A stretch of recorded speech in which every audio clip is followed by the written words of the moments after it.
आज आपके बीच आने का मकसद ये है कि 23 सितंबर के दिन हम लोगों ने एक ऐलान किया है कि चले सब हम मिलकर मुंबई चलते हैं। बहुत सारे लोगों ने सवाल किया कि क्यों जाना है, कैसे जाना है, कब जाना है करके। तो मैं कुछ बेसिक जानकारियां आपको देना चाहता हूं।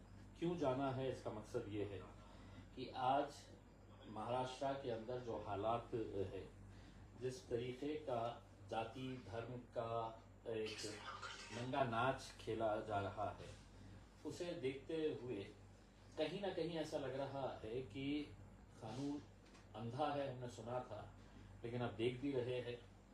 हमारी कोई पैरवी, हमारी कोई आवाज़ न हुकूमत सुनने तैयार है, न पुलिस कार्रवाई करने के लिए तैयार है। बड़े अफसोस के साथ कहना पड़ रहा है, अदालतों का हम बहुत सम्मान करते हैं, लेकिन अदालतों से भी जितनी उम्मीद थी वो उम्मीदें भी हमें पूरी होते हुए नजर नहीं आ रही है। ऐसे हालात के अंदर हमारे पास दो ही रास्ते हैं। एक तो जो चल रहा है उसे खामोशी से सुन ले, देख ले, बर्दाश्त कर ले और घर में बैठ जाए।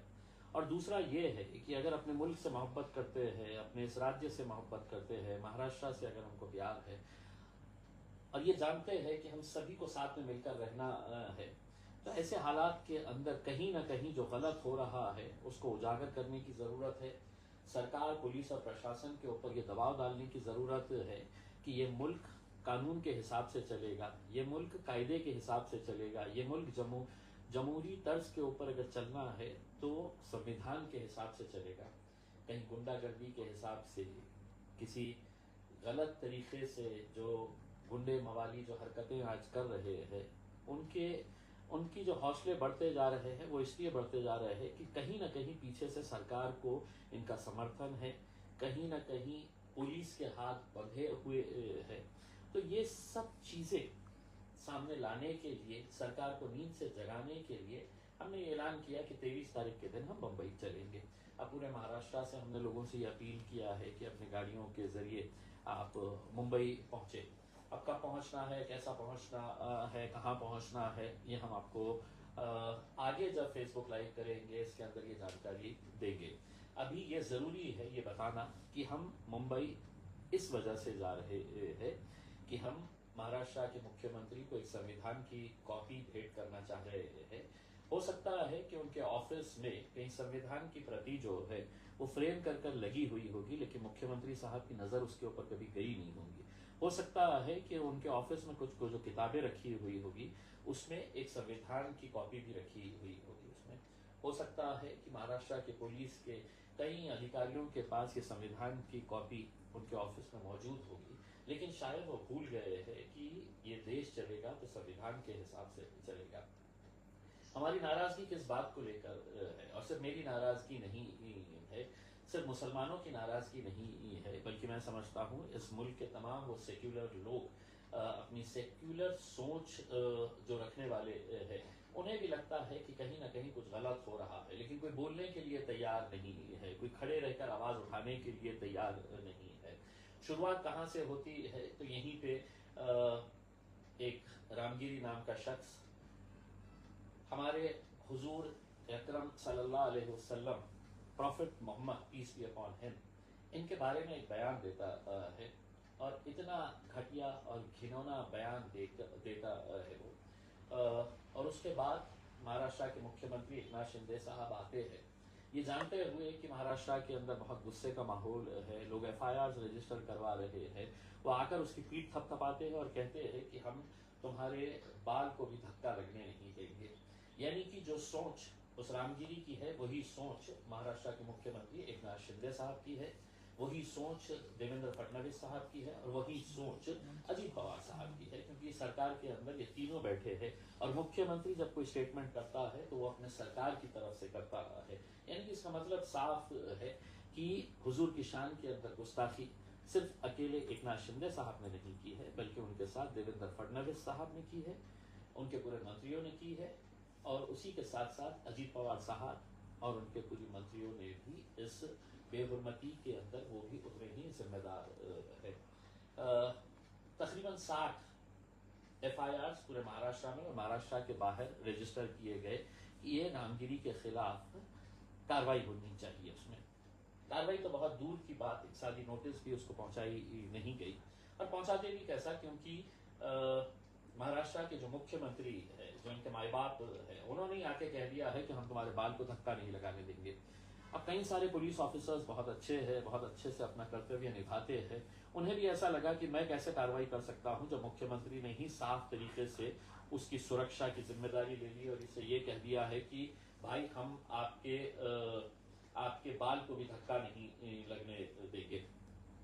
तो ऐसे हालात के अंदर या तो हम खामोश बैठ जाए या कहीं ना कहीं अपनी नाराजगी का इजहार करें। हमने अपनी नाराजगी का इजहार एफआईआर रजिस्टर करवा के कर दिया। एफआईआर रजिस्टर होने के बाद जब पुलिस कार्रवाई नहीं कर रही तो अदालत चले गए। बॉम्बे हाई कोर्ट के अंदर जब इसकी पिटीशन लग रही थी तो जजेस ने ये कहा कि जब अदालत में ये बताया गया कि बहुत सारे लोग आंदोलन कर रहे हैं, भूख हड़ताल के ऊपर बैठे हुए हैं, लॉ एंड ऑर्डर का सिचुएशन है, तो अदालत ने कहा कि क्या आप हमारे ऊपर दबाव डाल रहे हैं। और अदालत ने बड़े अच्छे तरीके से कहा कि पुलिस वालों साइबर सेल की मदद लो और वो जो क्लिप है वो क्लिप निकाल दो करके। हम ये उम्मीद कर रहे थे कि अदालत कम से कम ये कहेगा कि इतने सारे एफआईआर रजिस्टर हुए हैं, कहीं ना कहीं कोई अच्छी कार्रवाई करनी चाहिए, पुलिस ने अपने कर्तव्यों को निभाते हुए अपने कार्रवाई करना चाहिए करके ये हम उम्मीद कर रहे थे। लेकिन अदालत ने ऐसा कुछ नहीं कहा। अब हमारे सामने ये सवाल आ जाता है कि हम जाए तो सरकार के पास नहीं जा सकते क्योंकि सरकार ने तो ऐसे लोगों का समर्थन कर दिया है। पुलिस के पास नहीं जा सकते हैं क्योंकि पुलिस तो बिल्कुल अभी फिलहाल अंधा कानून जिस तरह से होता है उसका किरदार निभा रही है कि नहीं, सरकार ने तो मेरे हाथ बांध दिए हैं, मैं कोई कार्रवाई नहीं कर सकता हूं करके। फिर अदालत से उम्मीद की जा रही है तो अदालत ने साफ कह दिया है कि तुम हमारे ऊपर दबाव डाल रहे हैं और निकाल दो क्लिप, निकाल दो। हम उम्मीद कर रहे थे अदालत ये कहता कि नहीं, पुलिस ने कार्रवाई करनी चाहिए और इस तरह का कोई भी बयान किसी ने भी नहीं देना चाहिए। ये इस मुल्क की खूबसूरती है कि यहाँ पर अलग अलग जाति, धर्म और मजहब के लोग रहते हैं और पिछले 76 सालों के अंदर कभी ऐसा नहीं हुआ है कि किसी ने ये कहा है कि तुम मेरे धर्म के हिसाब से जीना सीखो, तुम मेरा धर्म मानो करके, और ना किसी ने ये कहा है कि तुम्हें हमारे मजहब के हिसाब से चलना। ये इस मुल्क की खूबसूरती है कि जब मुल्क आजाद हुआ तो यही बताया गया कि तुम्हारी मस्जिदें रहेगी, तुम्हारी मंदिरें रहेगी, गिरजाघर रहेगा, तुमको जिसकी पूजा करना है, तुम्हें जिसकी इबादत करना है तुम कर सकते हैं करके। लेकिन ऐसा कभी नहीं हुआ है कि जहां पर आप एक मजहब के बारे में कहेंगे कि नहीं ये मजहब बहुत खराब है, ये घटिया है करके। ये अगर शुरू हो गया तो शायद इसका कोई अंत नहीं रहेगा। और जब ये रामगिरी के ऊपर कोई कार्रवाई नहीं हुई तो देवेंद्र फडणवीस साहब ने कुछ अपने प्यादे मार्केट में छोड़े हुए कि वो जाए और पूरे महाराष्ट्र भर के अंदर बस भड़काने का काम करे। और उसी के तहत भारतीय जनता पार्टी का एक नेता इस हद तक कह देता है कि हम मस्जिद में घुस के मुसलमानों को चुन चुन के मारेंगे करके। कोई कार्रवाई नहीं, कोई अरेस्ट नहीं होता है इसमें। आप क्या तस्वर कर सकते हैं कि यही स्टेटमेंट अगर इम्तियाज जलील की जबान से अगर निकलता तो क्या पुलिस खामोश रहती? लेकिन इम्तियाज जलील कभी इस तरह का बयान देता ही नहीं क्योंकि मेरी तहजीब, मेरी संस्कृति मुझे इजाजत नहीं देती। और इससे बढ़कर यह है कि मेरा मजहब मुझे इस चीज की इजाजत नहीं देता है कि आप किसी दूसरे धर्म के धार्मिक स्थानों के बारे में या किसी दूसरे धर्म के बेहुरमती करे करके। उसमें ये मेरा मजहब इजाजत नहीं देता है करके।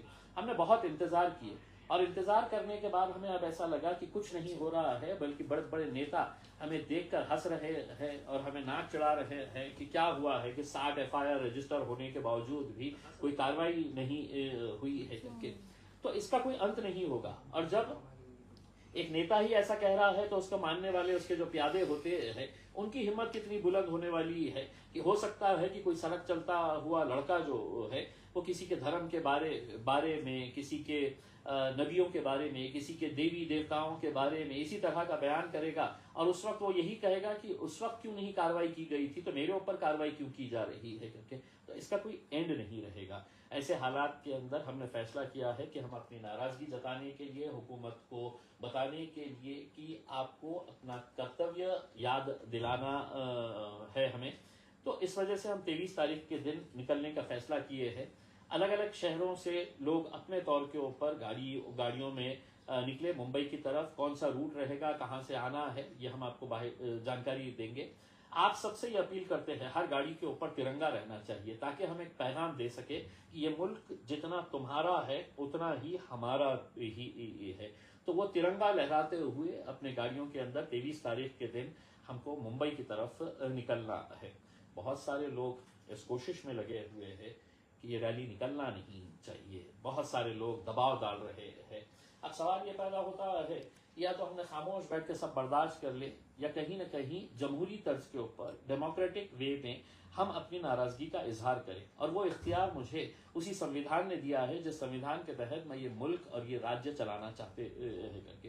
तो हम कोई हुल्लड़बाजी नहीं करने वाले हैं, कोई हंगामा नहीं करने वाले हैं, कोई इस तरह का भड़काऊ भाषण नहीं करने वाले हैं, कोई हम ऐसा माहौल नहीं खराब करने वाले हैं। एक शांतिपूर्ण तरीके से हम कम से कम ये दिखा रहे हैं कि इतने सारे लोगों ने जो एफआईआर रजिस्टर की है, अगर उसके ऊपर कार्रवाई नहीं हो रही है तो हम कहीं ना कहीं आके सरकार से कुछ सवाल करना चाहते हैं। हमने एक लेटर महाराष्ट्र के डीजी को भेजा है और उसके अंदर एक मांग की है, और वो मांग ये है कि एक ऐसा कानून इस राज्य के अंदर बनना चाहिए कि जहां पर कोई भी जाति का, कोई भी धर्म का, कोई भी मजहब का अगर कोई गलत इस्तेमाल करता है अपने जबान के जरिए, किसी दूसरे धर्म की आलोचना करता है, उसकी बुराई करता है, उनके देवी देवताओं के बारे में गलत शब्दों का इस्तेमाल करता है, सोशल मीडिया के ऊपर अगर वो गलत तरीके से कोई पोस्ट करता है, या अपने भाषणों के अंदर किसी मजहब को टारगेट करता है, उनके नबियों को टारगेट करता है, हमारे हुजूर अकरम सल्लल्लाहु अलैहि वसल्लम को अगर टारगेट करता है, तो एक कायदा होना चाहिए। क्योंकि आज जिस तरीके से नफरतों का बाजार गर्म कर दिया गया है, जाति धर्म और मजहब की जो दीवारें बड़ी बड़ी खड़ी कर दी गई है सिर्फ राजनीतिक फायदा उठाने के लिए, वो दीवारें गिरनी चाहिए। तो ये कानून बहुत सख्त जरूरत है, हमने ये मांग की है। हम सरकार को भी उस दिन जो मेमोरेंडम देने वाले हैं उसमें ये मांग करने वाले हैं कि ये कानून महाराष्ट्र के अंदर ही नहीं पूरे देश भर में लागू होना चाहिए करके। तो मैं तमाम लोगों से, नौजवानों से, बुजुर्गों से ये अपील करना चाहूंगा कि 23 तारीख के दिन आपको हमारा साथ देना है, हम सब साथ में मिलकर जाएंगे।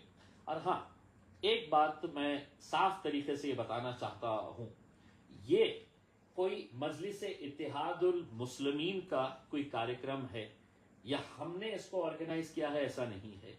बाहैसियत मुसलमान अगर आप किसी राजनीतिक पार्टी से ताल्लुक रखते हैं, चाहे वो कांग्रेस हो, राष्ट्रवादी कांग्रेस हो, उद्धव ठाकरे हो, अजीत पवार की पार्टी हो, एकनाथ शिंदे के साथ भी है, कई सारे तो बीजेपी के साथ भी है, उन तमाम से मैं ये कहना चाहूंगा कि ये बाहैसियत मुसलमान आपको इसके अंदर शामिल होना है। अगर वाकई में अगर आप ये मानते हैं कि आपका और मेरा रिश्ता क्या है, तो ला इलाहा इल्लल्लाह मुहम्मदुर रसूलुल्लाह। और अगर हमारे रसूल अल्लाह के ऊपर ही अगर इस तरह के अगर हमले अगर हो रहे हैं, गुस्ताखी अगर हो रही है, और आप अपनी सियासी दुकान सजा कर बैठे हुए हैं कि नहीं मैं इसके साथ कैसा जाऊंगा, तो मैं आपसे अपील कर रहा हूं कि आप आइए, इसका नेतृत्व आप करिए, आप लीड करिएगा। मैं एक सामान्य एक मुसलमान की हैसियत से जो इस मुल्क से मोहब्बत करता है, आपके पीछे खड़े रहने के लिए तैयार हूं। इसके अंदर कोई सियासी प्लेटफॉर्म नहीं, आप कौन सी मिली तंजीम से ताल्लुक रखते हैं, आप रहिए वहां पर, आपको मुबारक है। आप किस जमात से ताल्लुक रखते हैं हमें कोई मतलब नहीं है, आप रहिए वहां पर, हमें कोई एतराज नहीं है। लेकिन कभी ना कभी, कहीं ना कहीं आपको एक प्लेटफॉर्म के ऊपर आने की जरूरत है, और वही जरूरत को हम भागते हुए हमने 23 सितंबर का ये चलो मुंबई का नारा दिए है। मुझे यकीन है कि आप लोग इसके अंदर आएंगे। आगे जैसे जैसे जो भी डेवलपमेंट्स होने वाला है, हम उसकी जानकारी आपको लगातार देते रहेंगे। कई सारे लोग मुझे महाराष्ट्र से फोन करते हैं और ये पूछते हैं कब निकलना है, कहां से आना है, कितने बजे आना है। तो मेहरबानी करके आप मुझे पर्सनल के अंदर फोन ना करते हुए, आपको जो भी जानकारी है वो सोशल मीडिया के जरिए, फेसबुक लाइव के जरिए, इंस्टाग्राम के जरिए, व्हाट्सएप के जरिए आपको ये पूरी जानकारी दी जाने वाली है। तो मैं यही अपील करता हूं कि एक बार मुत्तहिद होकर एक ताकत बनकर हमें खड़े रहने की जरूरत है, और यहाँ की हुकूमत को ये बताने की जरूरत है कि मुल्क चलेगा, राज्य चलेगा तो संविधान के हिसाब से, कायदे के हिसाब से, कानून के हिसाब से, ना कि गुंडागर्दी के हिसाब से। बहुत बहुत शुक्रिया।